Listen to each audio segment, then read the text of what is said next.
All right, let's talk Los Angeles Rams. This is obviously one of the smarter teams, maybe the smartest team in football, and we love to cover them for all their smart moves, all their great strategies. But here it's not about a specific move the Rams made. It's about a player, a young player, a rookie, new addition to this Rams squad that this Rams coaching staff and leadership is already very high on. We'll get into that report and some data backing it up on the other side. But first, I'm Nick. That is Andrew, and this is Saturday Morning Inspection.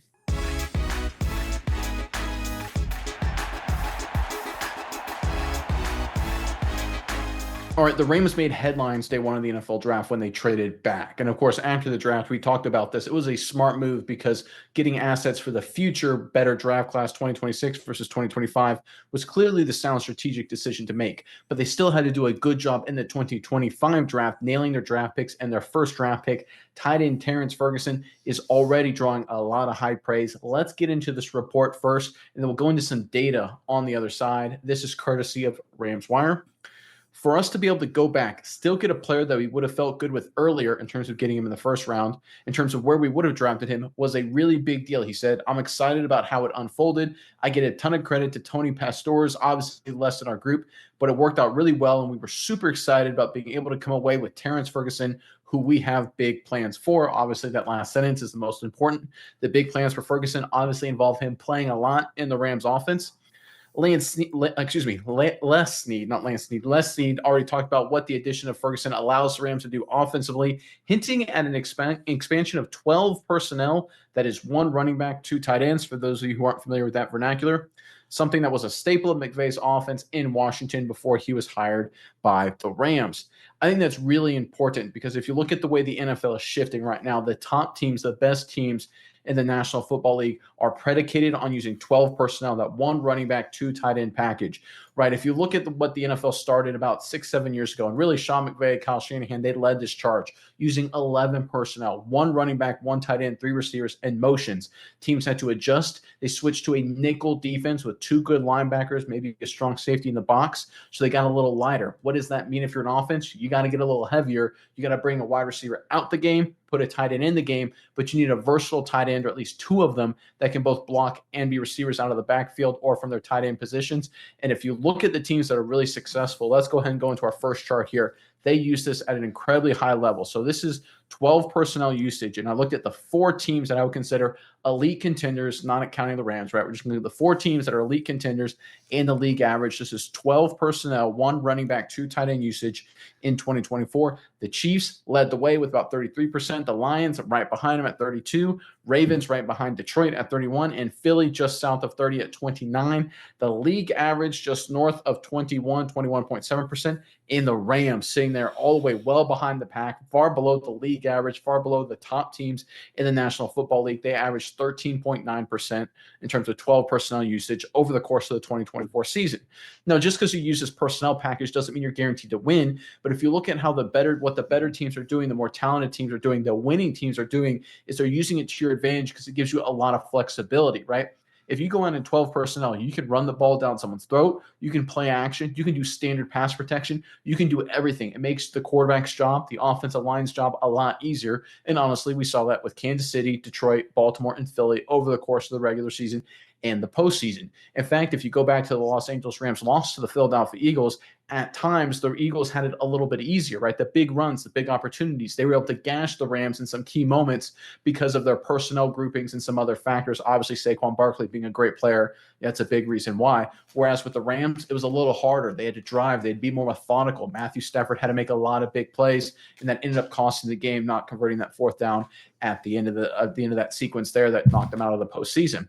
So if you look at 12 personnel usage, it is clear the Los Angeles Rams are trying to use that a lot more. But it's not just for position, not just for flexibility to keep up with the Joneses, so to speak. It's because the Rams actually have a problem lurking under the surface here. Let's go into our next chart here to really just talk about what I'm mentioning here.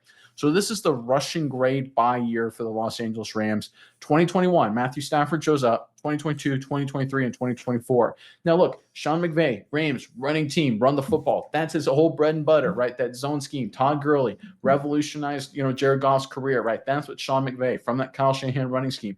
But if you look over the past 4 years, they've been very average running the football. Only that aberration in 2023 where it spiked. Outside of that, they've been low to mid 70s, right? Right around middle of the pack, a little bit above average. That's not what you expect if you're a Rams team. That's not what you expect if you're Sean McVay. Heck, that's not what you expect if you want to win championships. You've got to run the football and run it efficiently and effectively. And the Rams, while they haven't been bad at running the football 3 of the last 4 years, they certainly have not been elite at it either. And I think a lot of that is personnel, right? They've been stuck in that 11 personnel grouping. They haven't had that fullback, that second tight end to get into the fold, to give them that burst, to get them to go back to powering the football, manhandling people, right? If you look at the running game, it's a lot of zone schemes with running backs like Kyron Williams just finding creases and running the ball at an incredibly high level. I mean, when's the last time that the Rams have just been able to bully someone? It hasn't happened a lot over the past few years. I certainly can't remember it since Matthew Stafford showed up into the fold. Now that Stafford is older, he's at the end of his career. The Rams are pivoting. They're going back to being a power football 12 personnel team, which McVay used in Washington under Jay Gruden with a lot of success. We see this with Terrence Ferguson. They have big plans for him. They're excited for him being one of their two tight ends. He's going to get a lot of playing time for the Rams, and it's very clear that this Rams coaching staff, the front office, is very excited about this kid from Oregon. They have big plans for him. All right, Mize, that was a lot of data, a lot of conversation. I'm curious what your thoughts are on this, but first, Rams fans, the Ramley, if you will, in the comment section below.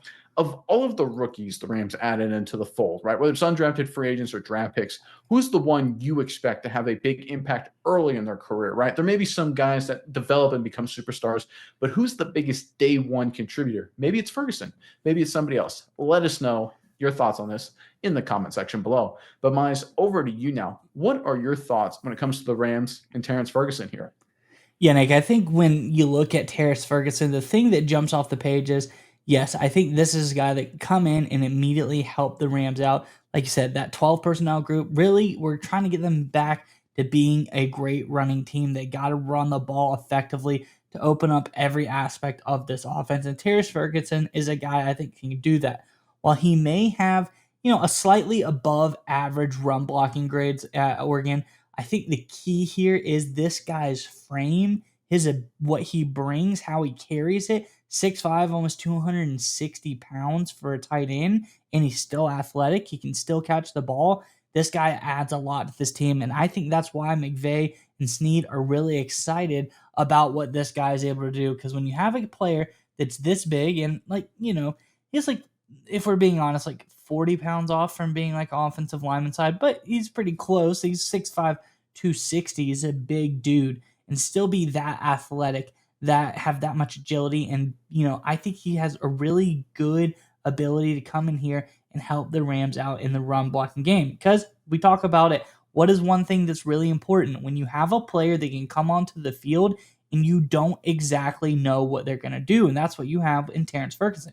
This is a guy that when he hits the field, he's not necessarily a, 100% blocking tight end. This guy adds a lot of versatility. He had a well above average receiving grade at Oregon, really great yards per route run, really great job there as far as what he did in the receiving game. So this is a guy, he's on the field. Yes, he could be blocking. It could be a run. They could be doing something, some power formation like that. But also at the same time, it could be a 12 personnel like Baltimore does all the time where they're passing to the tight ends. They have weapons now. Terrence Ferguson is a guy that can go out for the pass, and I think that's going to be a really big key here for the Rams as far as allowing them to do multiple different things. Anytime you have a player, in my opinion, like Terrence Ferguson, who can come in and he can do multiple different things very well, I think that bodes well for your team, and that's why I think the Rams had a high grade on him. That's why you said, hey, we could have got him in the first round. We feel lucky to have got him into the second round. We had a first round grade on this guy.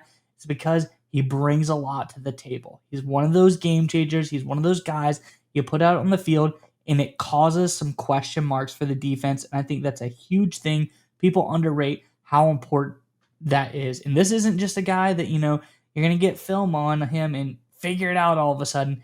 Truly, anytime he's out on the field, nobody's going to exactly know what he's going to be doing.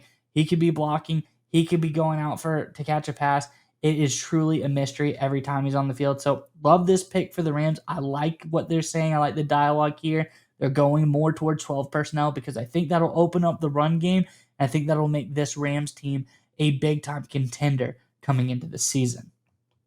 I love that you brought up the Baltimore Ravens because looking at Terrence Ferguson and the comp to me, not in terms of playing style or physical attributes, just fit and scheme, is actually Isaiah Likely with the Baltimore Ravens. Likely with Baltimore, he is not their primary blocker. He is there strictly, I don't say strictly, he does block and does a halfway decent job. He's gotten better throughout his NFL career, but he's there to be a big play, seam threat, yards after catch guy for Lamar Jackson in the receiving game where they have Andrews primarily when healthy as kind of their traditional tight end blocking receiving combination. And you look at that 12 personnel grouping with Baltimore, they've absolutely crushed it over the past couple seasons, been incredibly productive, incredibly efficient on offense. And I think the Rams are doing everything they can to try and mimic that kind of style here when you look at Ferguson, right? Obviously, the complaints about him coming out of college is, if you look at every scouting report, it's like, where is his, grit in terms of the run game?